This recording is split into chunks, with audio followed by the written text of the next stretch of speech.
And here, ladies and gentlemen, we have some real, genuine, biggest ships in the world. Bum, bum, bum. So, this is Daddy in front of the USS Wisconsin. See here. So, look at that bow. Bum, bum, bum. This is a really huge ship. Oh, it's got the radar spinning.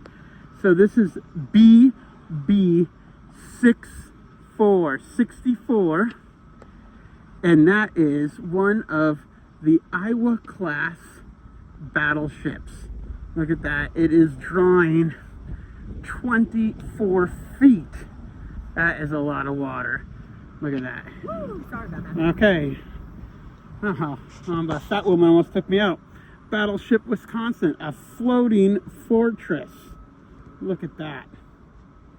The Battleship Wisconsin, sister ships of the Iowa class.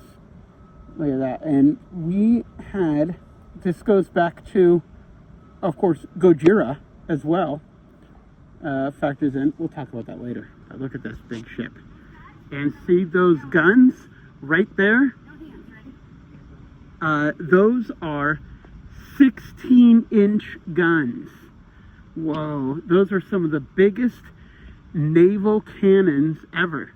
Now, there was a Japanese ship with bigger naval cannons, but you have to be a real diver and have special diving equipment to go to the bottom of the sea to see those.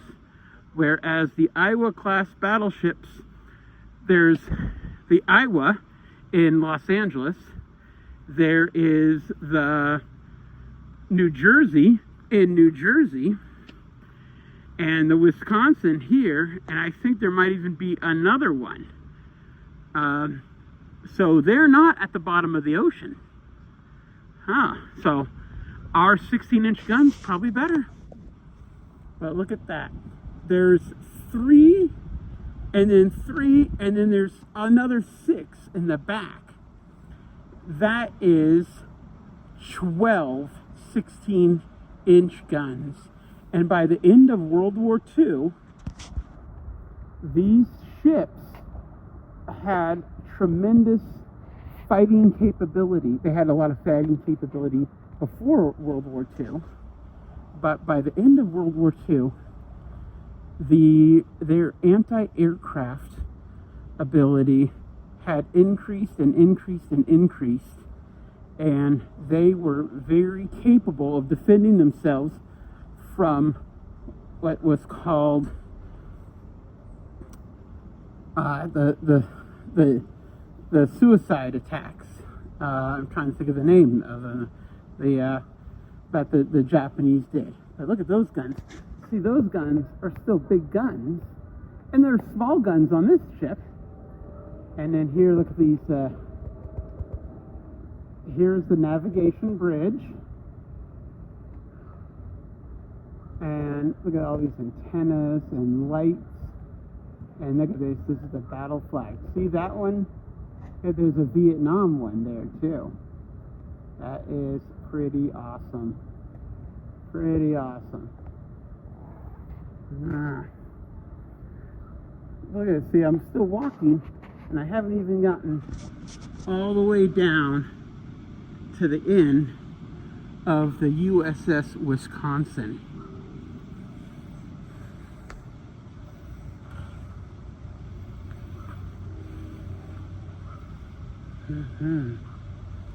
Now,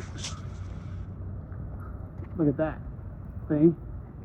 So these cannons, these small cannons, can shoot buckshot, basically like giant shotguns, and that is really effective against aircraft, drones, and anything that's not a ship. A ship, you need essentially slugs. Okay, it's got this ship, you know, the ship because it carries a boat, and that's the captain's launch. You gotta take the captain around somewhere. And this, look at this big thing here. You know, we call those, Tommy, we call that a dinosaur, and that is to hook hoses over so that we could send fuel to the battleships or the destroyers, and that's what Daddy's going to do. Probably not to a battleship, but to like destroyers and stuff. That's what I've done in the past, actually. Now that I remember, it was so long ago. But look how small those people were walking on the ship. That is a big, big ship. And this might not be the biggest ship in the world, but as far as battleships that survive today, it is in fact one of the very biggest, along with the USS Texas, which is probably the smallest of the surviving battleships. But the USS Texas is still around. It's in Texas, of all places. And wait a minute, I thought there would be 6 guns back here. But I only see 3. And so that might be that they might have taken those guns off either for training or because they needed them somewhere. Let me walk around here, get on the other side of this. So, in here, I could go here until they holler at me to not be here. Oh, look at that. Now that is a battleship. And there is Old Glory. There we go. The end. Alright, I love you guys. And I will see you soon. Bye-bye.